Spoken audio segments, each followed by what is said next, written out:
The broadcast is now starting. All attendees are in listen-only mode. Hello everyone, I'm Marge Atkinson, Webinar Coordinator for the Special Libraries Association Competitive Intelligence Division. Welcome to our webinar, Librarians as Intelligence Analysts, with Dr. Edna Reed, Associate Professor of James Madison University.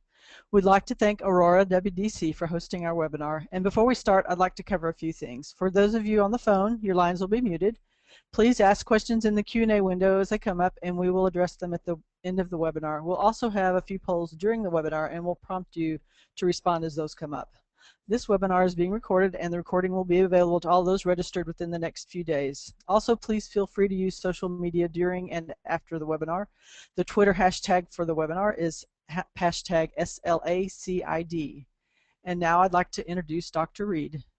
Dr. Edna F. Reed holds a doctorate from the University of Southern California, a master's degree from the University of Maryland, and a postgraduate certificate in Management Information Systems from American University. She is a member of several professional associations and a founding member of Society of Competitive Intelligence Professionals Singapore, or SKIP SGP. She served as a research scientist in the Artificial Intelligence Laboratory and Hoffman E-Commerce Laboratory at the University of Arizona, Tucson, Arizona, from 2003 to 2006. She was an associate professor with Nanyang Business School, NTU, Singapore, and the president of the SKIP SGP. Formerly, she was an entrepreneur with an internet startup in Malaysia. In 1993, she joined the School of Computer Engineering, Division of Information Studies, NTU. Her areas of specialization and research are competitive intelligence, web mining, and e-learning systems. Prior to coming to Asia, Edna was at the School of Communications, Library and Information Services, Rutgers University. In 1990, she was a postdoctoral researcher at the University of California, Berkeley, where she conducted research in terrorism information services. Before her Silicon Valley experience, Edna was a senior systems analyst and data analyst team leader at private enterprises in Germany and Northern Virginia. She has analytical experience in the intelligence community, and Edna's research explores new competitive intelligence methodologies for conducting web link analysis to identify and analyze in enterprises' non-customer communities. So I will now turn it over to Dr. Reed. Good afternoon. It's a pleasure to be with you this afternoon and to provide a recap of my presentation at the SLA 2013 conference. And during this presentation, I want to share some exciting information about an emerging specialization called intelligence analysis. In August of this year, I just retired from the FBI as an intelligence analyst, and now I'm working at JMU to enhance their intelligence analysis program. So as indicated in the agenda, we're going to talk about how our specialization, Library and Information Science, has a number of similarities with intelligence analysis. And I'm going to focus on the skills and competencies that we have and how we can consider that as intelligence analysis tradecraft. And when I mention the term tradecraft, it's just a jargon for the way you do things. So in Library and Information Science, we have our own tradecraft. I will share with you some analytical opportunities because there are a number of vacancies for intelligence analysts, open source analysts, cyber intelligence analysts, and reports officers. But it's really a matter of how you tweak your resume so that you're using the jargon of that industry or that organization that you're applying for the position with. And then I'm going to highlight some strategies for making the transition. First, let me just share with you an article that I wrote in 2009 about intelligence, about how we as Library and Information Science professionals are actually working as Intel analysts. What we do is we emphasize the research, the information collection, and some analysis. But for Intel analysts, we emphasize more on the analytical side. So it was very exciting to be at the FBI and see how people were using their basic search skills. When I'm thinking that, hey, I have a lot of colleagues who could do that initial part of the job, the searching and the exploitation, much more systematically and efficiently. And then as my colleagues went to do the analysis, that's the area that the Bureau and the Intel community emphasizes. And I think for us in library and information science, that's an area in which we can exploit our expertise and further enhance our expertise. So that's what this article does. It goes over what we do in intelligence analysis, the shortage, and how these positions are in private industry and government and defense contractor um, organizations, and how the emphasis is on meeting the information needs of the client. But as an analyst, we generate a number of customized reports. And in library and information centers, you do that as well. So oftentimes people ask me, what does an analyst do? So with this particular slide, I've found where some organizations are considering intelligence analysis as one of among the best jobs. So let me just take a moment to bring my slides back up. I don't know what happened. Okay, so when you look at this, it's talking about how we, as analysts, gather and analyze information, and we design reports, generate reports to meet some of the decision-making needs of our clients. Edna, we're And still not seeing the slides. oh, you're not? Mm-mm. Oh, okay. So it's displayed. Can I What jump should I in? do? This is Eric Johnson. I'm tech support here, Edna. I believe GoToWebinar has crashed on your machine. Would you just go ahead and click that link for your panelists that I sent you earlier, and it should relaunch. Okay, I don't have it. Oh, you don't. I don't have the link. Let me see if I can generate it for you again. You are no longer connected to GoToWebinar, however, but Oh, okay. I think what happened was it kicked you off somehow. I don't have you listed as being connected here anymore in our list. I think that's why we lost you.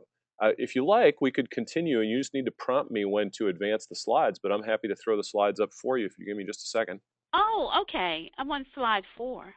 All right, give me one That second. would be great. Give me And one Edna, if you can also hold the phone a little closer so we can hear a little more clearer, please. Okay. Keep talking, Edna. Just know that I'm booting up my Windows partition. I'm going to bring the slides up as soon as I'm running, and we should be able to get you back on track here in a second. Okay. So for this slide, intelligence analysts, what do they do? The emphasis is on the fact that we gather and analyze information based upon the information needs of the decision makers that we're working with. And as you think about it, that's the same thing that you're doing in library and information science. So on the next slide, what analysis do you perform? This is actually the first poll that we're going to take. And in this poll, we have several different questions that I'm hoping you will respond to. So I'm going to turn this over to Marge. Okay, we're about to do a poll as soon as we get to that point. There's 4 questions, and we're going to pop up a poll for each question. The first one, and the choices will be always, sometimes, or never. So once the poll goes up, we'll have it up for about 20 seconds. There it is. Do you identify timeline for events such as the Boston Marathon bombing, always, sometimes, or never? So go ahead and answer those questions, and then we'll give a few seconds and then show the poll results.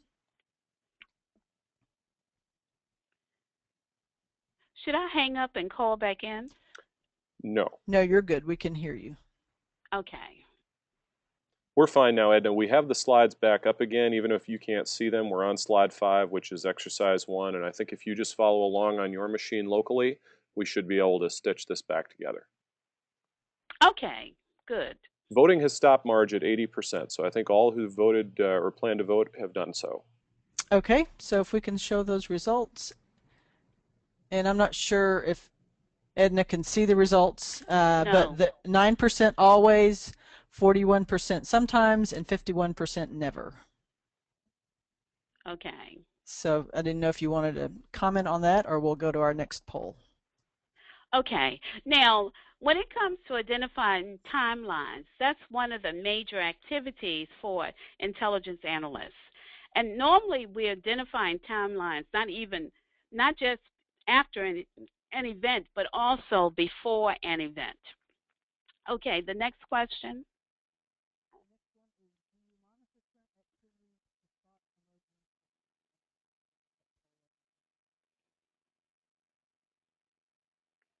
Marge? I'm sorry. I can't hear you. I was on mute. Do you monitor current activities to spot emerging trends? Go ahead and answer those. Always, sometimes, or never.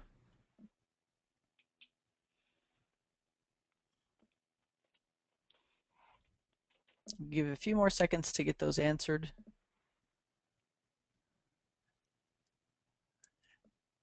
And then Eric, go ahead and show the results whenever. Okay, so the results for that are 38% always, 54% sometimes, and 8% never. Great. So those of you who responded always and sometimes, you're doing the same things that we're doing as Intel analysts. The third question.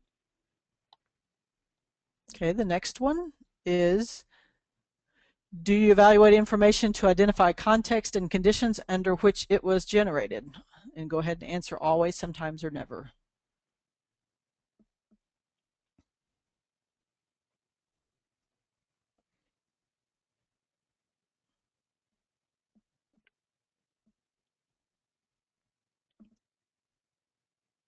And then we should probably be closing it by now.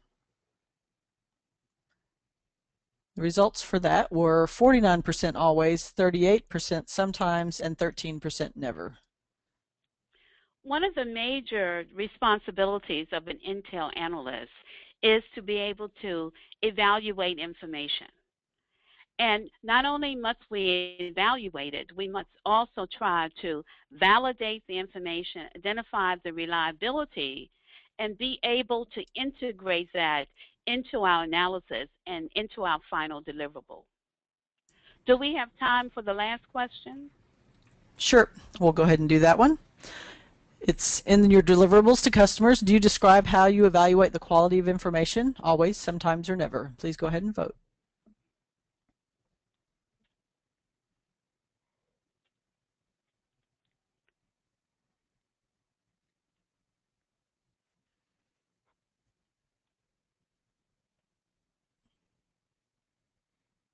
And then we should probably have some good results by now.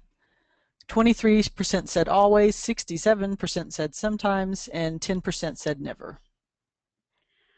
I think that that's a missed opportunity for us because oftentimes the analysts, when they get our materials coming from library and information centers, they go through an evaluation process where if you're not sharing the evaluation process that you've applied to the information, then sometimes they wind up reinventing the wheel, where in fact we're experts when it comes to the searching, analysis, and evaluation of information. But I don't always think that the analysts recognize that. So I encourage you to start integrating your evaluation methodology into your deliverables because this will help you increase that conversation with the analysts and the managers of the analysts, and also it will provide more opportunities for you to have interaction with them and become more active on their teams. So we'll go to the next slide. There are 17 agencies in the intelligence community. And on this particular slide, I have a link to a YouTube video, and that video will briefly go through or identify all 17 of the agencies. And it's important to know who the players are and what their responsibilities, authorities, and areas of the expertise. So I encourage you when you get a chance to look at this. Some of you may actually work for some of these organizations. And I find that being an analyst my colleagues didn't always realize the value of the information professional that's right there in their local research center. So I encourage you to develop more interaction with them, take advantage of their different training and educational workshops and courses. I just finished a certificate program in denial and deception at the Defense Intelligence Agency. And they always pointed to me as, oh, she's the one with the library science background. But it gave them a different awareness of our expertise and how we can support them in their research efforts. So the next slide. Okay. In the intelligence community, we have a number of disciplines, and we call these intelligence collection disciplines. We have things like OSIN, open source information, HUMINT, human intelligence. So here we have an example of 4 of them, and we just want to kind of see if you know about these and who's responsible. I'll turn this over to Marge. Okay, so we're going to do a poll on each of these different agencies. And the first poll will be on CybInt or cyber intelligence. And so which agencies do you think are responsible for that? Go ahead and answer. It's multiple choice. Select all that apply.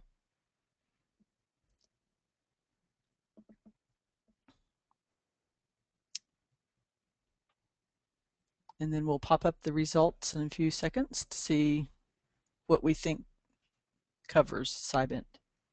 We'll give them another second here, ladies. Okay. They seem to, they're a little slow on the uptake with what they wanted to do. Looks like it's tailing off now, so I'll close it and show results. Okay, so 26% think DOE is responsible for it, 90% say NSA, 80% say FBI, 45% think DHS, and 20% think the NGA. Interesting, because NSA is actually the lead organization for cyber intelligence. And with NSA, you have your military intelligence organizations like Air Force Intelligence, Army Intelligence, Naval Intelligence. You also have DHS, who's responsible for the domestic in terms of cyber attacks, and FBI supports them. FBI and NSA work very closely together on cyber intelligence. And in fact, there is an emerging position called cyber intelligence analyst. And it's for people who know how to identify and exploit and profile and monitor what's going on in cyberspace. So that cyber data that we're getting from Facebook and Wikipedia can be actually, as you already know, you can use that for social network analysis to identify your value chain. So cyber intel is an area that I'm specializing in, and I encourage people to use their skill sets from a cyber perspective and develop that as a specialization. The second question, please. Okay, the next one is on financial intelligence. Which agency or agencies are responsible for FinInt? DEA, DIA, DHS, FBI, or Department of Treasury?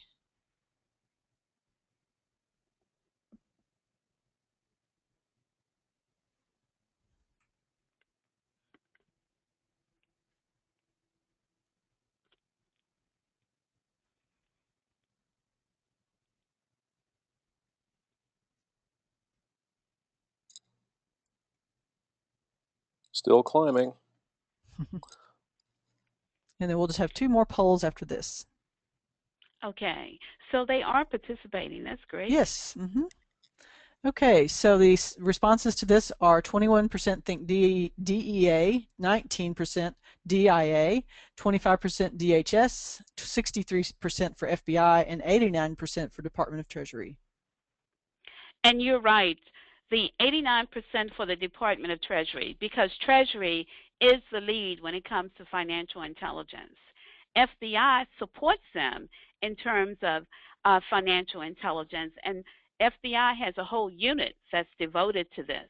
But many people don't realize that Treasury Department has an intelligence section and intelligence authority. The third question. Okay, which agency or agencies are responsible for human intelligence gathered from a person like espionage or a refugee? FBI, NGA, Naval Intelligence, CIA, or NSA?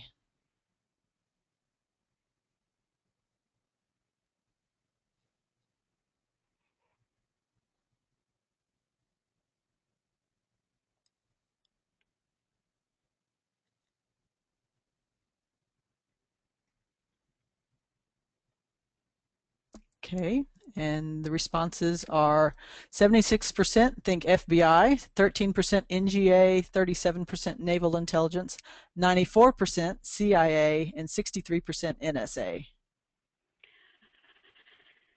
When you look at the 94%, you're right. CIA has a major responsibility for humans, but it's overseas. FBI has a domestic responsibility for humans. Now, if you look at some of the military intelligence agencies, they also do humans, but the authorities are CIA for foreign and FBI for domestic. We're ready for the next question? Yep, and this is our last poll. Which agency or agencies are responsible for OSINT, open source intelligence? FBI, NSA, CIA, Army Intelligence, or DEA?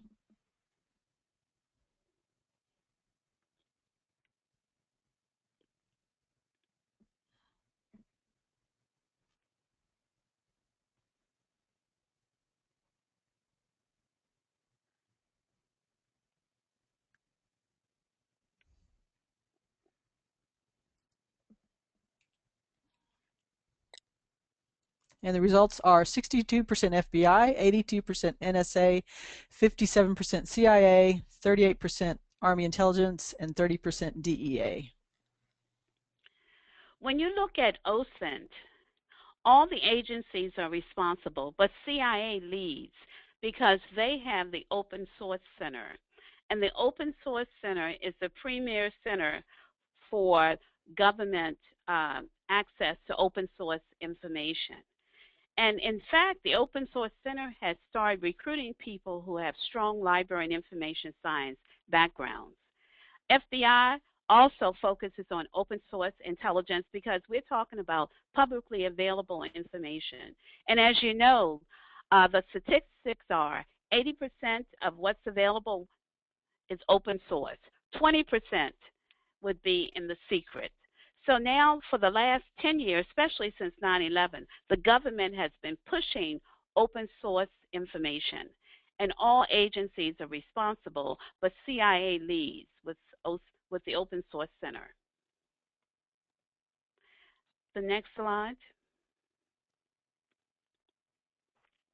In the intelligence community, we use what we call the intelligence cycle. And it's just a systematic process for conducting intelligence.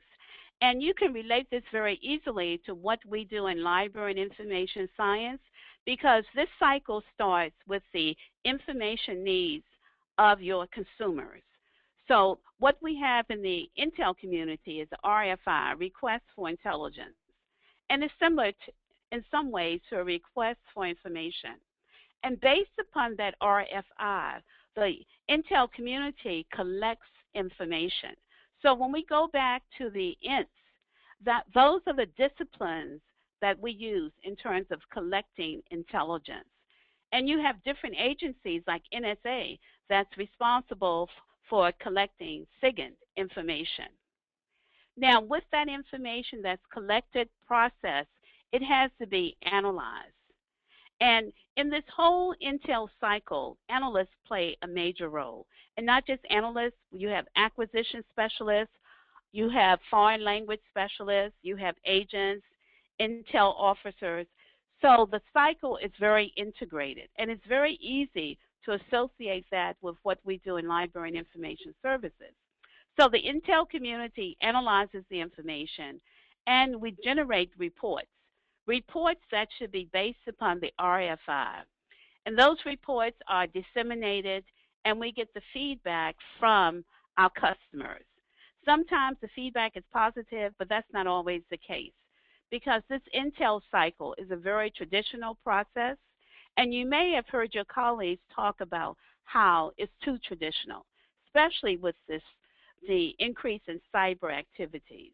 Now, the next slide will show you another model of the intelligence cycle, and it starts with the planning and direction. And this is still based upon the needs of your consumers. And as you go through this Intel cycle, it's very easy to compare it to what what you're doing in library and information services. So why don't we go to the next slide? Because this slide gives you an opportunity, once you are offline, to compare the intelligence cycle to your own organization. And within your organization, you will have some kind of systematic cycle of how you organize your work processes. And that's the same thing the Intel cycle is.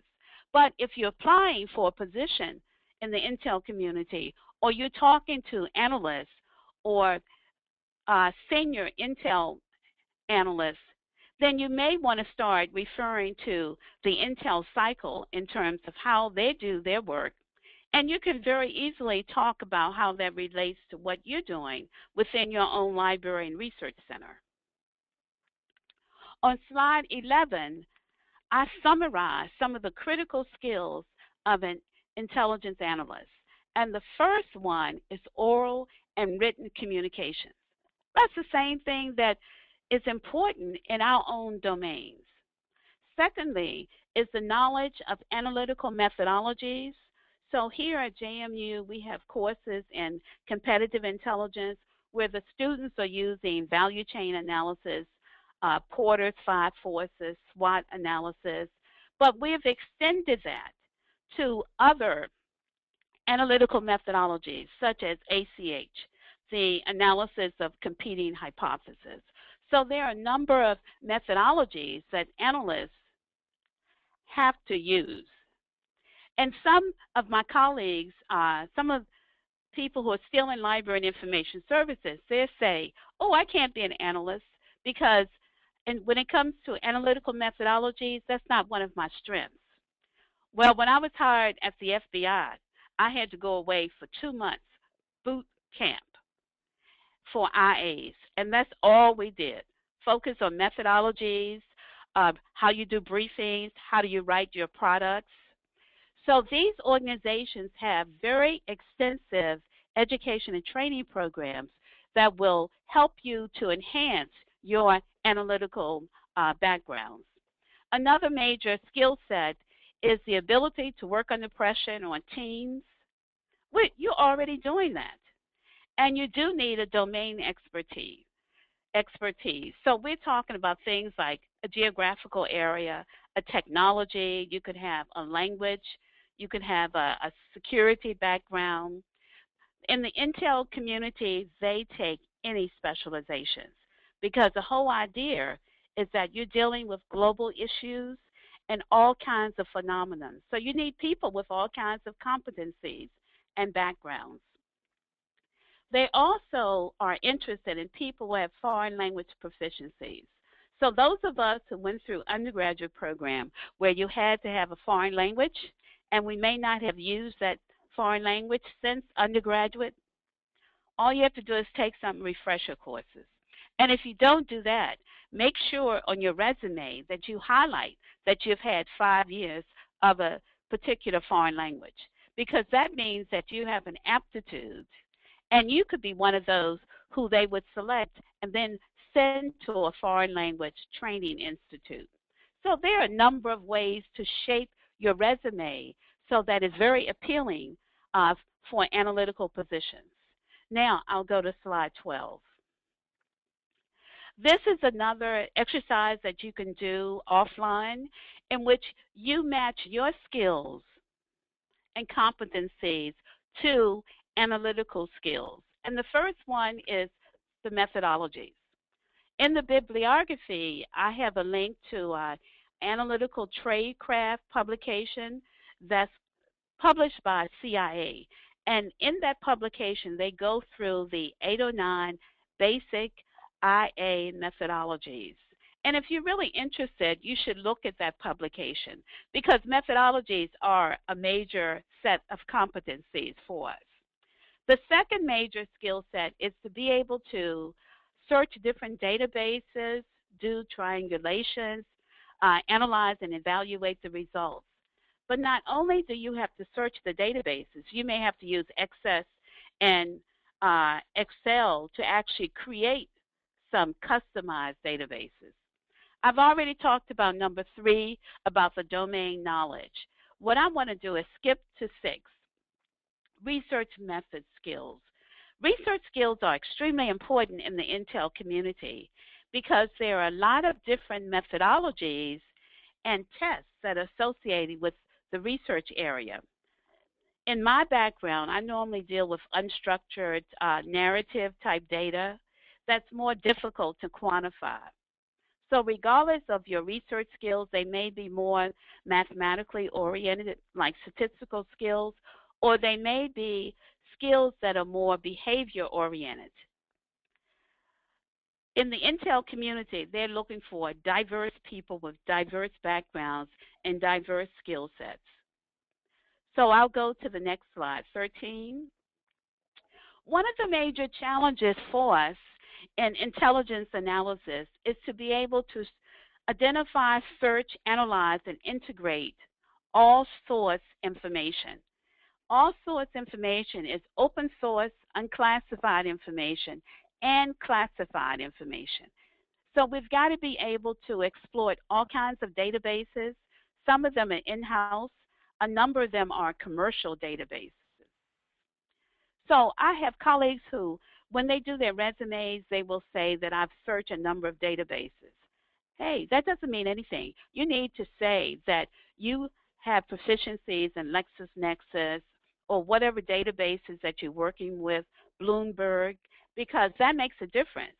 When they data mine your resume, you'll get more hits because you've identified the different databases you've worked with.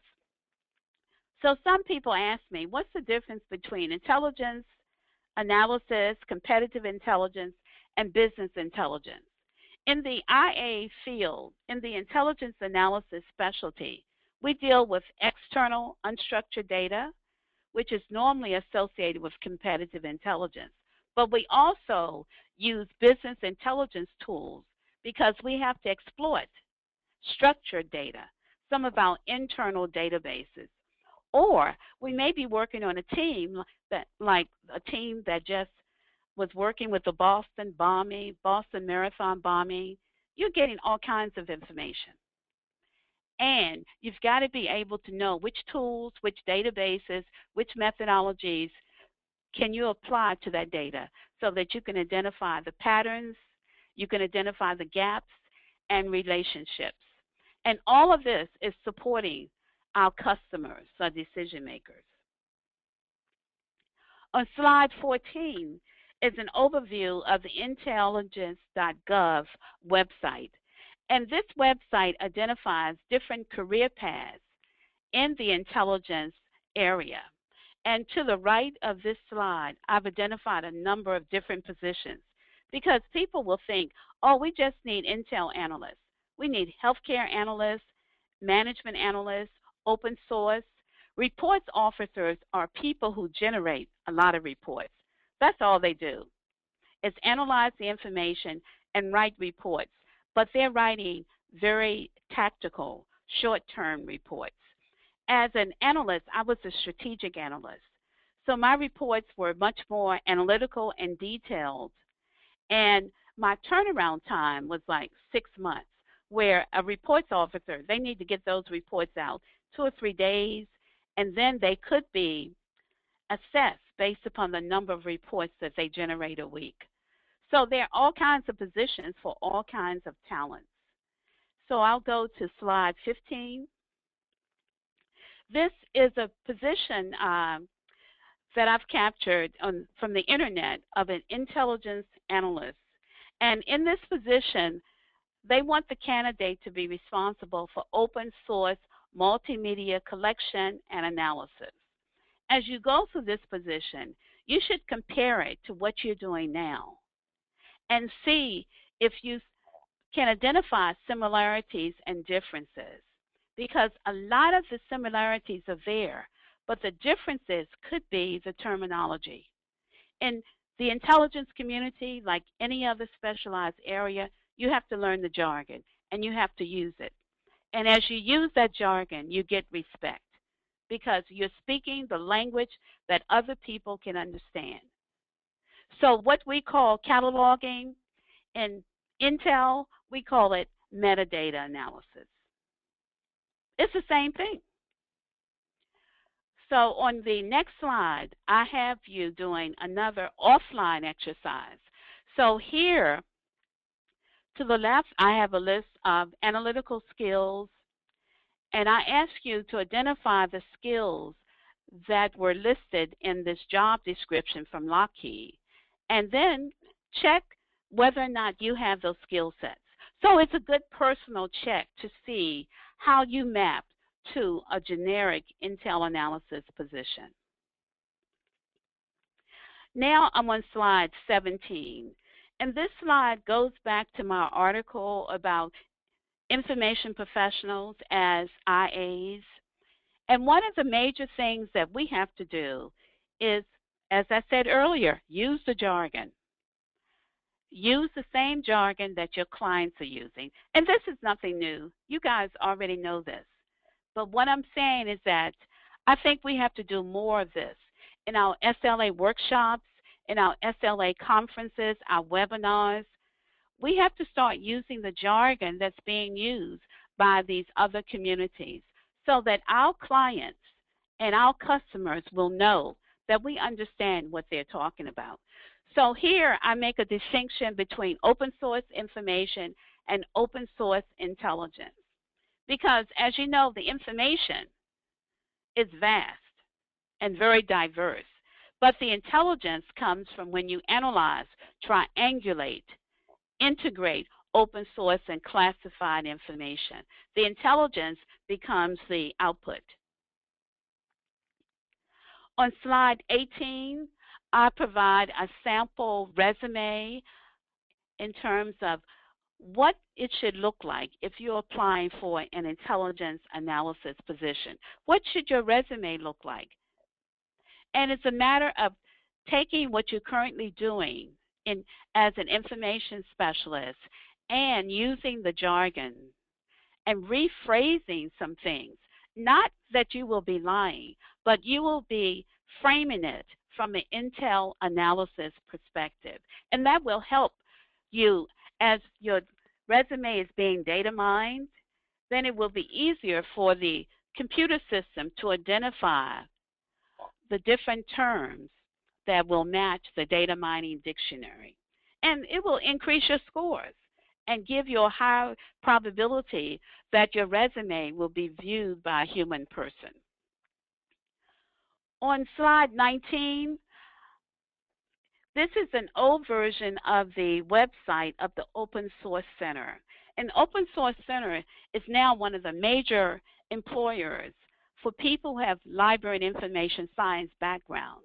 When the center initially started, they weren't emphasizing recruiting people with library and information science background. But time has proven to management that those of us who are coming from the library and information science domain, we have unique expertise that can be tailored to any environment. So the Open Source Center, their positions won't even be in usajobs.gov. You actually have to go to the CIA website to identify their vacancies or either go to intelligence.gov website. In summary, I just want to reiterate that we are already doing analysis. It is integrated into our skill sets. It's integrated into our daily operations. But what we should be also emphasizing is analytical methodologies. And I encourage organizations like FLIC and SLA to offer workshops and seminars and certificates in intelligence analysis. Because I think that you will be doing the profession a service because Intel analysis is actually just another career path, another opportunity for those of us in library and information services. And if you're managing an information center, it provides another opportunity to strengthen your relationship with the analytical teams and the managers on the other side of the house. In conclusion, I would like to just say there's a reference list at the end of this presentation, and there's some interesting materials that you may want to review. But if you have any questions or comments, I welcome the opportunity to respond. I'll turn this back over to Marge. Okay, thank you, Edna. Please go ahead and ask your questions, and we'll answer them as you post them. We do have one to start with. If you are a brand new MLIS graduate, what steps would you follow to find a career in the intelligence community? That's a great question. I think what I would do is to start networking with people in the Intel community. Go to some of their activities, because in the DC, Maryland, Virginia area, we have a group that's called IAFE. In that group, you have educators and practitioners from the Intel community. They offer a number of seminars and workshops. I would take advantage of those. I would also look at taking some workshops or courses. A colleague of mine took a few courses, Intel analysis courses at Mercyhurst College, that's in Pennsylvania, but they have a certificate program that's online. And the thing is, once you start networking with these people, you'll find that they will be able to introduce you to other people, and that'll make a big difference in your career path. I also would encourage you to start looking at jobs, do some searches on the internet, and download some vacancy announcements. And do that matching exercise that I mentioned earlier in the presentation. Match your skills with the vacancies that you're interested in, and then see how you can rewrite your resume so that you're using the Intel jargon, and submit your resume. In this field, they love neophytes because they're able to train you, and all of the communities have extensive training programs, and private industry has those companies offer a number of training opportunities.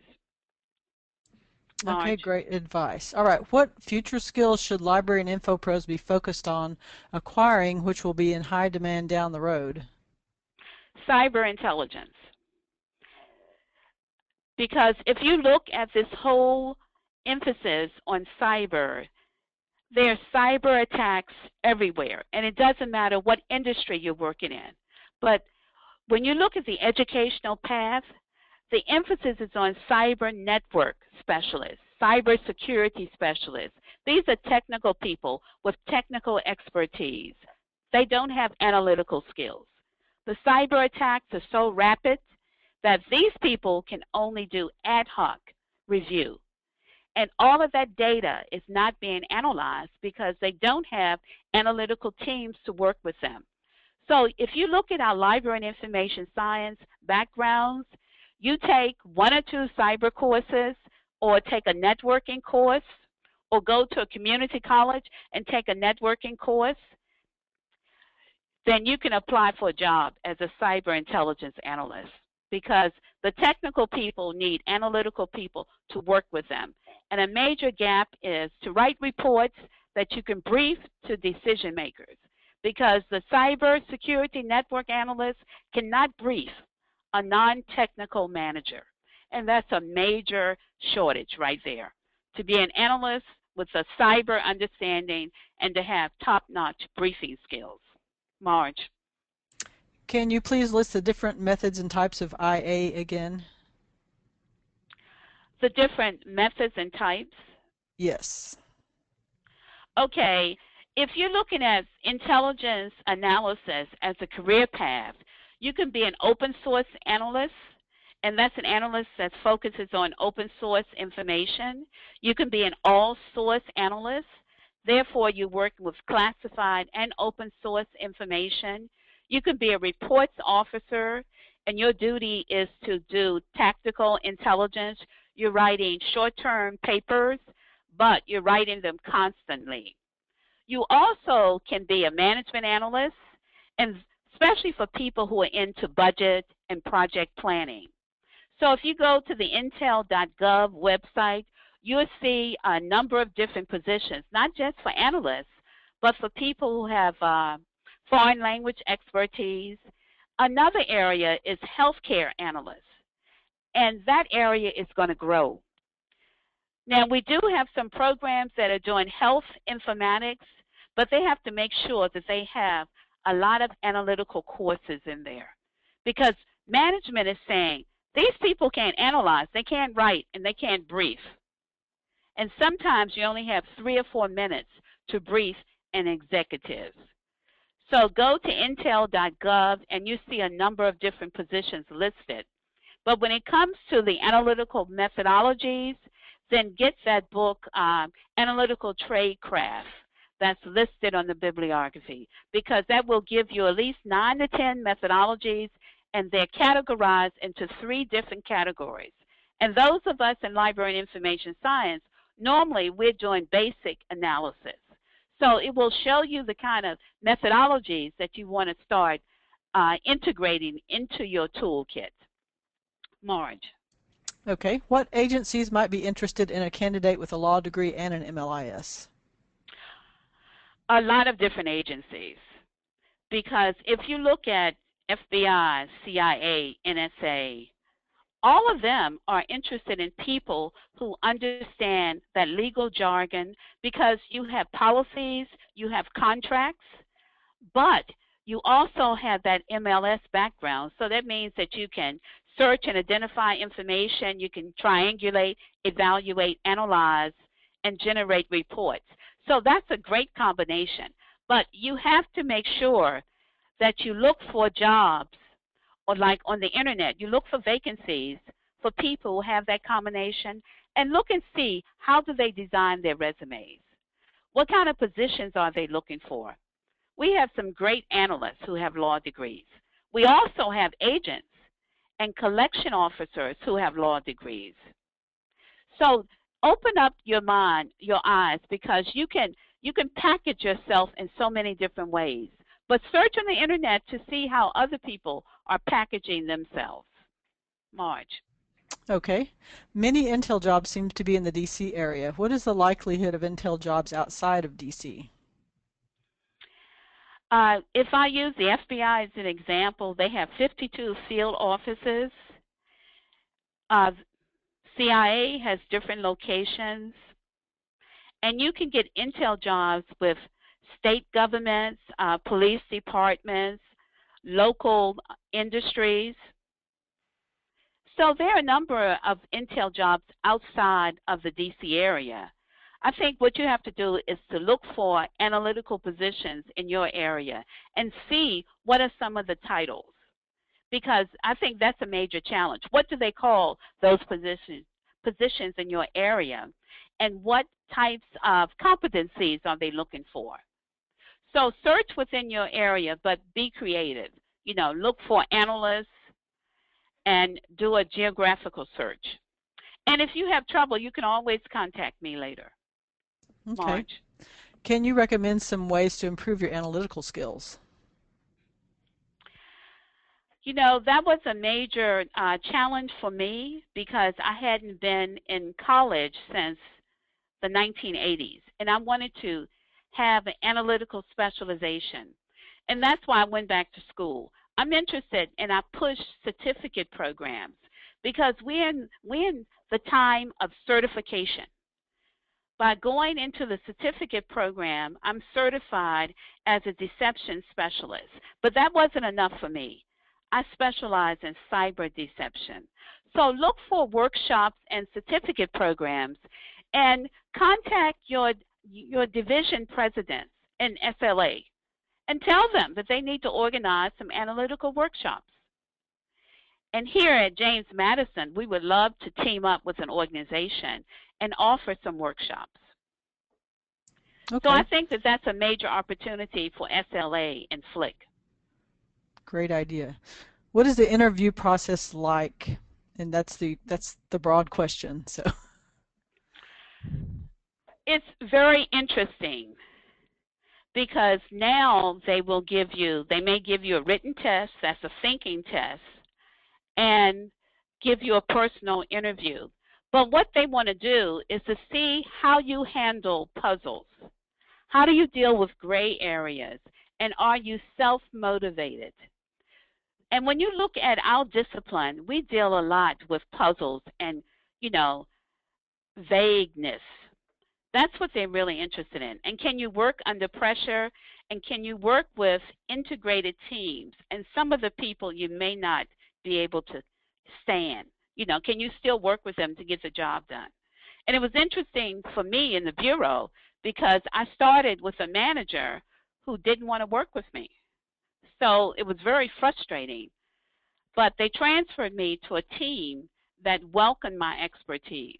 Because coming from our discipline, everybody can understand what you bring to the table. So it's up to us to get that across to people in different ways. Okay. I hope I answered that question. Yeah, it sounded good to me. Where do you think the most interesting future jobs will be as an Intel analyst? Healthcare, financial, or other? I think healthcare, especially with these electronic records, we're having cyber attack already. And as we move forward in the next 5 years with electronic records, healthcare cyber attacks haven't even started yet. That's going to be a major area of specialization.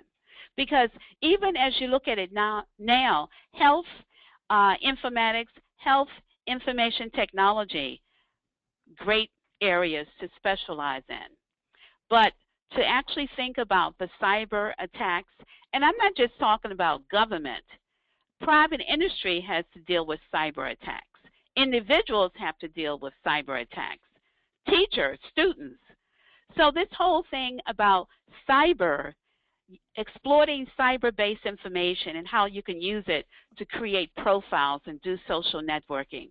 A lot of people don't understand the power of that kind of a capability. So if I was a young person starting out, I would actually look at healthcare, I would look at finance, because that's another major area. Business intelligence, it's a shortage of business analysts. Business analytics, how do you analyze the large data sets? How can you identify patterns? It's going to be a number of positions in those areas. Marge?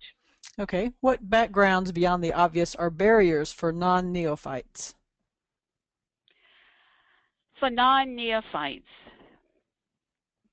I think things like elementary education, that's a barrier because they don't necessarily value that as much. I know for me, having a first degree in elementary education, I had to make sure that I got specialties. So elementary education, I think, is a barrier. I think being closed-minded and not willing to work with diverse teams is a barrier. And people who don't see patterns. Some people can see obvious patterns, but the hidden patterns, a lot of people are not willing to dig to identify the hidden gaps and the hidden patterns. So if you aren't willing to, or if you're not motivated to continue to look, to continue to apply yourself, to continue to use different methodologies or exploit non-traditional databases, then that's a barrier in this field. Marge. Okay. What about information professionals that have business backgrounds such as marketing, accounting, product development, etc.? Are there opportunities for them? Yes, but you really have to add the analysis to it, because the emphasis is on analytical methodology. So if you can combine a business background with the methodology, because in fact, it's a critical shortage of business analysts. And some of the more challenging analytical positions are working in the business and the finance area. And if you look at business schools, they aren't necessarily educating people to be business analysts. I think that I know coming from government, that was a major recruitment challenge.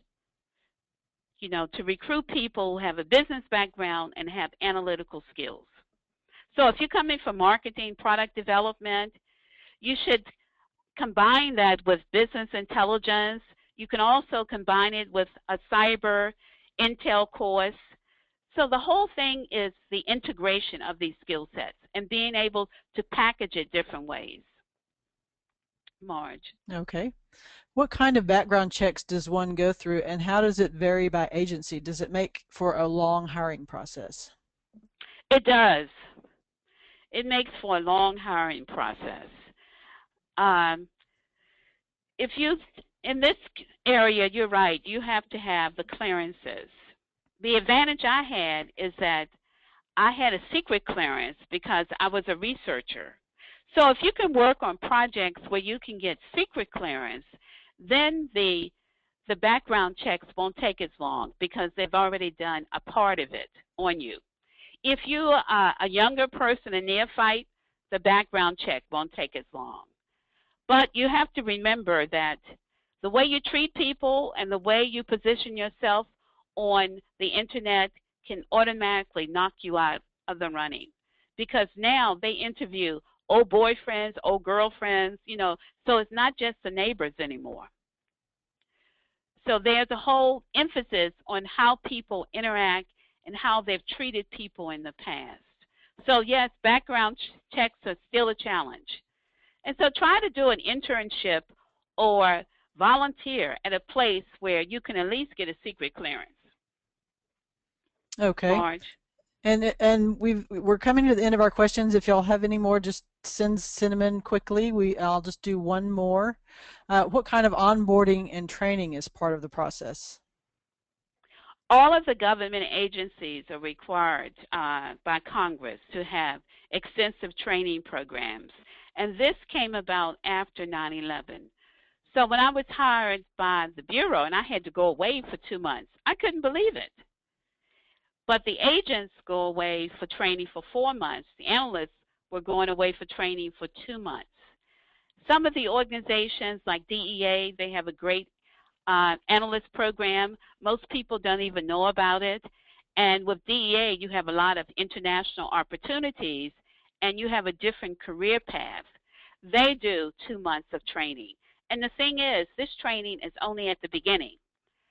Once you get assigned, you could be sent out again for training. So it's extensive training going on. And it's just a matter of you getting on board and taking advantage of it. Marge. Okay. Well, that is it. I want to remind everybody that we will be sending a recording of the webinar in the next few days. It will also be posted online for those of y'all that might have been having some audio problems. The references are also listed at the last slide, which you'll be able to access on the slide deck that we'll be posting. Thank you again, Edna, for this great presentation. Thank you again to Aurora WDC for sponsoring this webinar. Be sure to check our next webinar, State and State of the Art of CI and KM in Emerging Markets, BRICS, December 3rd, with Edson Ito from Brazil, and it'll be moderated by our International Relations Chair, Barbie Kaiser. Thank you, everyone, for attending. Thank you, Marge.